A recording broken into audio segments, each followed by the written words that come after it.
नमस्कार मु मधुस्मिता नायक मु कोरापुट डिस्ट्रिक्ट बैपारगुड़ा ब्लॉक काकुंड विद्यालय शिक्षयित्री मु चॉकलेट आप रे प्रशिक्षण नेला परे एही वीडियोटी प्रस्तुत करिछि।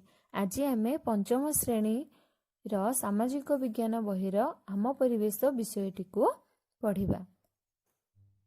परिवेश सहित आमर संपर्क अति घनिष्ठ।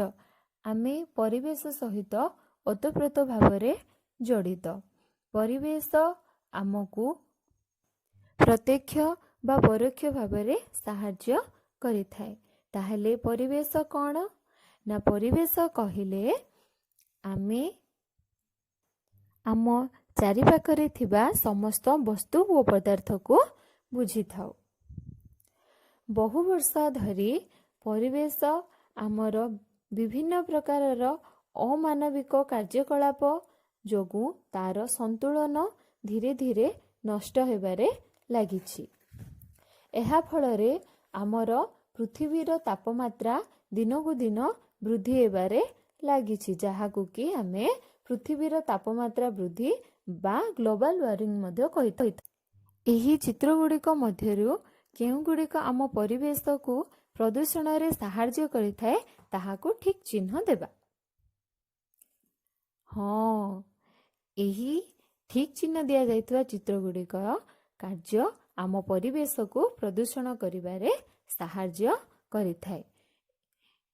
एहा फलरे आम परिवेश प्रदूषित होइथाए आउ आमको आमर दैनंदिन कार्यकलाप रे विभिन्न प्रकार समस्यार सम्मुखीन हेबाकू पड़ी थाए। ताहेले जानिबा आमे प्रदूषण कौन। प्रदूषण कहिले साधारणतः मनुष्य द्वारा करा जाउथिबा कार्य जहाँकि आम परिवेशर संतुलन को नष्ट करिबा सहित आमर अनेक क्षति साधन करिथाए।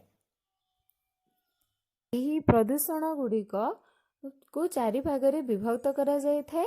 सेगुड़िक हेला वायु प्रदूषण, जल प्रदूषण, मृत्तिका प्रदूषण एवं शब्द प्रदूषण। एही प्रदूषण गुड़िक फलरे आमर परिवेशर संतुलन नष्ट होगा सहित आमे विभिन्न प्रकार समस्यार सम्मुखीन दैनंदिन जीवन रे हेइथाउ।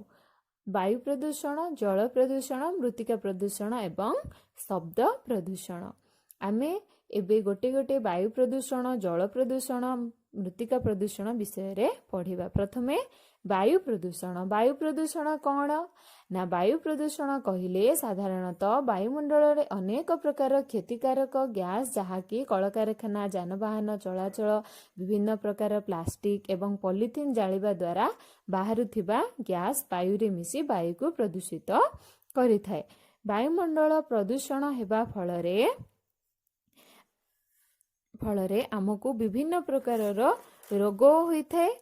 सेगुड़िक हेला फुसफुस संबंधी रोग, चर्म रोग, अस्थमा भली रोग हेबा सहित आमर ओजोन स्तर मध्य दिनकु दिन नष्ट हेबारे लागिछि, जहाँकि आमर पृथ्वीर तापमात्रा वृद्धिर एक प्रमुख कारण।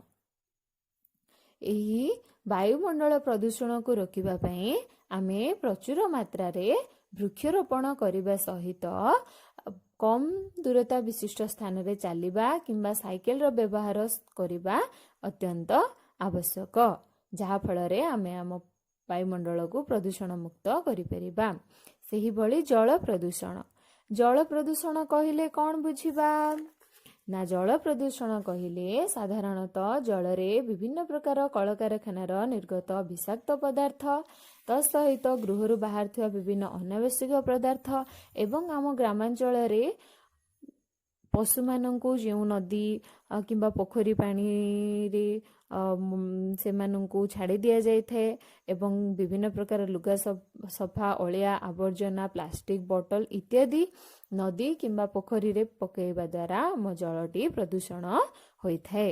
एही जल प्रदूषण फलरे आमको विभिन्न प्रकारर चर्म रोग, होइजा, टाइफॉइड भली विभिन्न मारात्मक रोग होइथाए एवं जल प्रदूषण फलरे आमे विशुद्ध जल पानीय करि पारु न थाउ। ଏହି ପ୍ରଦୂଷିତ ଜଳର ବ୍ୟବହାର ଦ୍ୱାରା ଆମେ ଅନେକ ରୋଗର ସମସ୍ୟାର ସମ୍ମୁଖୀନ ହେଉ। ତତ୍ସହିତ ଜଳରେ ଥିବା ବିଭିନ୍ନ ପ୍ରକାର ଜୀବଜନ୍ତୁ ମଧ୍ୟ ମୃତ୍ୟୁମୁଖରେ ପଡ଼ିଥାନ୍ତି। ଏହି ଜଳ ପ୍ରଦୂଷଣକୁ ରୋକିବା ପାଇଁ ଆମେ ଅଳିଆ ଆବର୍ଜନାକୁ ଏଣେ ତେଣେ ନ ଫୋପାଡ଼ି ଗୋଟିଏ ସ୍ଥାନରେ ପୋତିଦେବା ଏବଂ କଳକାରଖାନାରୁ ନିର୍ଗତ ବିଭିନ୍ନ ପଦାର୍ଥକୁ ଗୋଟିଏ ଗାତରେ ତୋପିଦେବା କିମ୍ବା ସେହି ଜଳକୁ ଆମେ ବିଶୋଧନ କରି ଛାଡ଼ିବା। ମୃତ୍ତିକା ପ୍ରଦୂଷଣ ସାଧାରଣତଃ ମାଟିରେ ବିଭିନ୍ନ ପ୍ରକାର ପ୍ଲାଷ୍ଟିକ, ମେଟାଲିକ ପଦାର୍ଥ ଏବଂ ଜଙ୍ଗଲ କାଟିବା ଦ୍ୱାରା ପ୍ରଦୂଷିତ ହୋଇଥାଏ।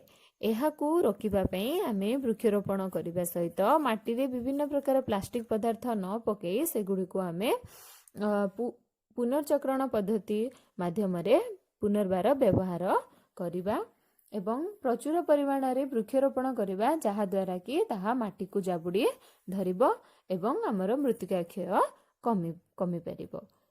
ଶବ୍ଦ ପ୍ରଦୂଷଣ କହିଲେ କ'ଣ ନା ଅତ୍ୟଧିକ ଚଳାଚଳ ତା ସହିତ ଶବ୍ଦଯୁକ୍ତ ଯାନବାହନ ଏବଂ ଉଚ୍ଚ ସ୍ୱରରେ ବାଜୁଥିବା ବିଭିନ୍ନ ଯନ୍ତ୍ରପାତି ଦ୍ୱାରା ଶବ୍ଦ ପ୍ରଦୂଷିତ ହୋଇଥାଏ। ଶବ୍ଦ ପ୍ରଦୂଷଣ ଆମର ମାନସିକ ସ୍ତରରେ ବିଭିନ୍ନ ପ୍ରକାର ସମସ୍ୟା ସୃଷ୍ଟି କରିବା ସହିତ ଆମ କାନକୁ ମଧ୍ୟ ବଧିର କରି ଦେଇଥାଏ। ତେଣୁ ଶବ୍ଦ ପ୍ରଦୂଷଣକୁ ରୋକିବା ପାଇଁ ଗାଡ଼ିରେ ସାଇଲେନ୍ସରର ବ୍ୟବହାର କରିବା ସହିତ ଆମେ ଜନଗହଳି କିମ୍ବା ଉଚ୍ଚ ଶବ୍ଦ ବିଶିଷ୍ଟ ଯାନବାହନ ବ୍ୟବହାରକୁ ରୋକିବା। ଏହି ପ୍ରଦୂଷଣକୁ ଯଦି ଆମେ ରୋକିପାରିବା ତାହେଲେ ଆମେ ଏକ ସୁନ୍ଦର ସୁସ୍ଥମୟ ପରିବେଶ ପାଇପାରିବା, ନହେଲେ ଆମେ ସବୁବେଳେ ଅସୁସ୍ଥତାରେ ରହିବା। ପରିବେଶକୁ ସୁନ୍ଦର ଏବଂ ସୁସଜ୍ଜିତ କରିବା ପାଇଁ ଆମେ ହିଁ ଜାଗ୍ରତ ହେବା ଆବଶ୍ୟକ। ଏହି ପ୍ରଦୂଷଣ ମାତ୍ରାକୁ ଆମେ ରୋକିପାରିବା, ତାହେଲେ ଆମେ ଆମ ପରିବେଶକୁ ଏକ ସୁନ୍ଦର ଓ ସୁସନ୍ତୁଳନ ଯୁକ୍ତ ପରିବେଶ ଗଠନ କରି ଏକ ସୁସ୍ଥ ସାମାଜିକ ଜୀବନ ବଞ୍ଚିପାରିବା। ଶେଷରେ ପିଲାମାନେ ଆମେ ପରିବେଶ ବିଷୟରେ ଏକ ରଚନା ଲେଖି ଆଣିବା।